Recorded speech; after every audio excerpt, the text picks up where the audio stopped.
नमस्कार बच्चों, आज हम करेंगे वर्ण विचार। वर्ण क्या है? वर्ण ध्वनि, जिसको हम ध्वनि भी कहते हैं, अक्षर भी कहते हैं। अक्षर जो आ, ई, जो आप बचपन से ही जो आप बेसिक पढ़ते आए हो, उसको हम वर्ण भी कहते हैं। देखिए, जैसे ये लड़का है, लड़का लिखा है। अगर हम लड़का में से इनका वर्ण विच्छेद करें तो ल, अ, ड़, अ, क, आ, तो जो ये हमारी ध्वनियाँ हैं, ये देखिए, ये आ और ये आ हमारी ध्वनि है। इनको हम स्वर कहते हैं। और जो ये ल, ड़, क, इनको हम व्यंजन कहते हैं। व्यंजन का अपना कोई अस्तित्व नहीं होता, ये स्वर की सहायता से बोले जाते हैं। स्वर जो भी लगता है, हम व्यंजन के साथ मिलकर पूरा बनता है। स्वर अ की मात्रा आ, छोटा आ की मात्रा, बड़ा आ की मात्रा, ई की मात्रा, ये सारी मात्राएं हैं। आ, ई, उ, ए, ऋषि, ओ, औ, ये सब 11 मात्राएं हैं जो अंग और अंगा है। ना तो वो स्वर में आते हैं और ना ही वो व्यंजन में आते हैं, वो होते हैं अयोग वा। ठीक है। उसके बाद जब क, ख, ग आता है तो उनके नीचे हलंत आता है, वो अधूरे होते हैं। जब उनके साथ स्वर पूरा मिल जाता है तो अक्षर भी पूरा बन जाता है। तो वर्ण की परिभाषा आप ऐसे लिखेंगे: वर्ण वह ध्वनि है जिसके और खंड नहीं किए जा सकते। अब मैं आपको कहूँगी, अगर वर्ण की परिभाषा उदाहरण सहित लिखिए। वर्ण वह ध्वनि है जिसके और खंड नहीं किए जा सकते, जैसे आ, ई, क, ख, ग। ठीक है। वर्ण भाषा की सबसे छोटी इकाई है, सबसे छोटा यूनिट।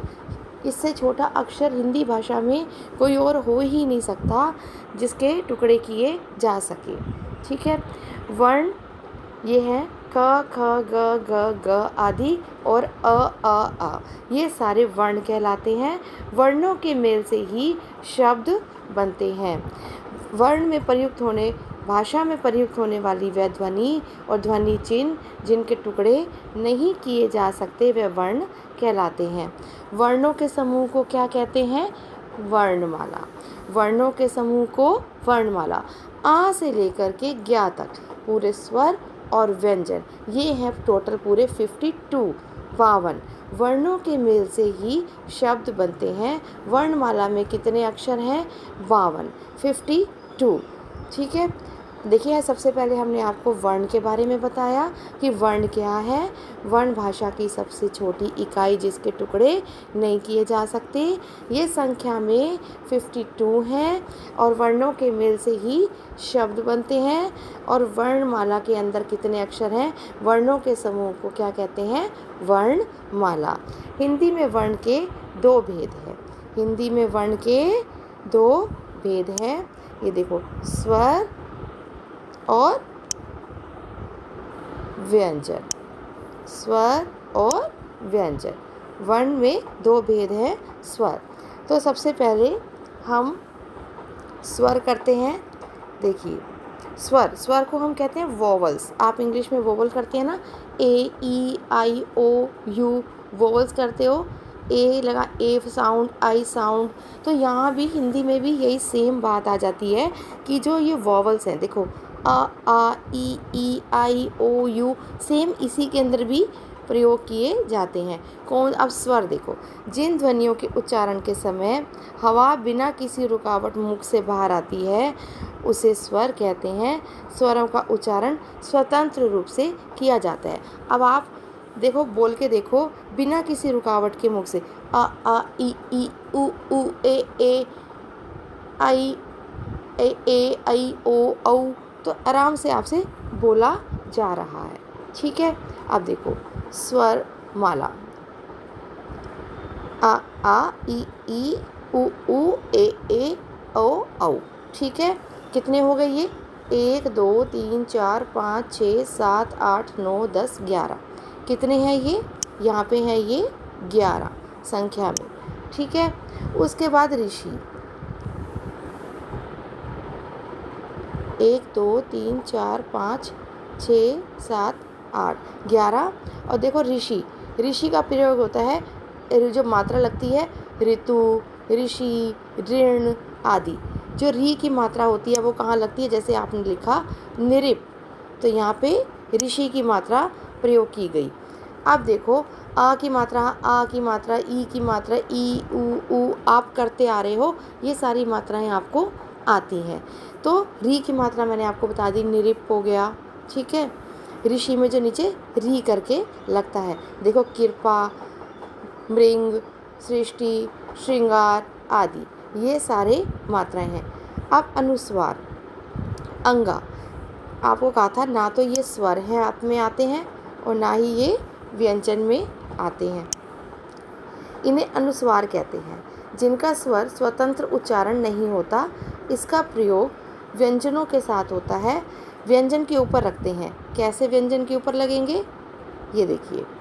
व्यंजन के ऊपर लगने के लिए, जैसे मैंने लिखा कंचन, ठीक है, मैंने लिखा कंचन, तो कंचन लिखा, कन का के ऊपर लगा अनुस्वार।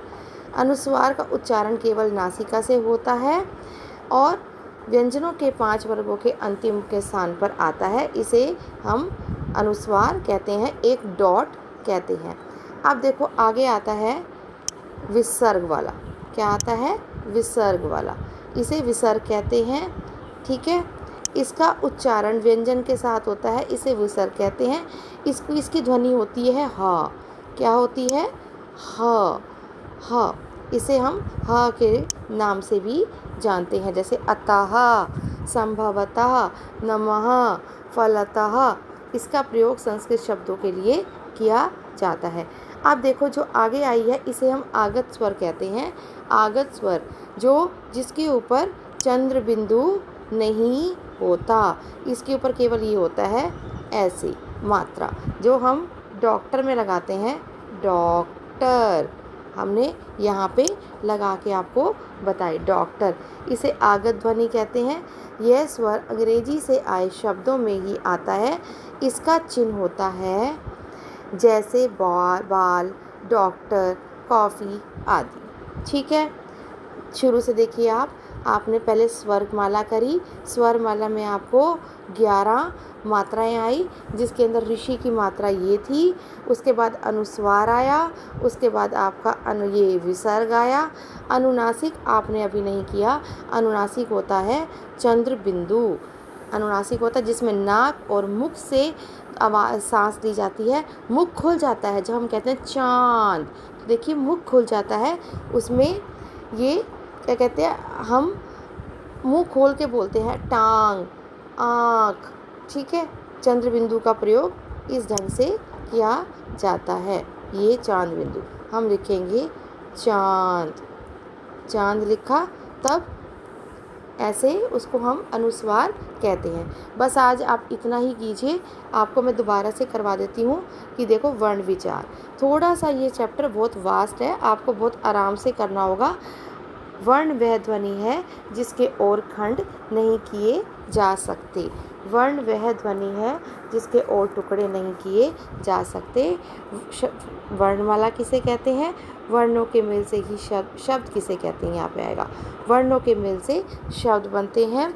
और वर्णमाला किसे कहते हैं, वर्णों के समूह को वर्णमाला कहते हैं। वर्णों के समूह को वर्णमाला कहते हैं।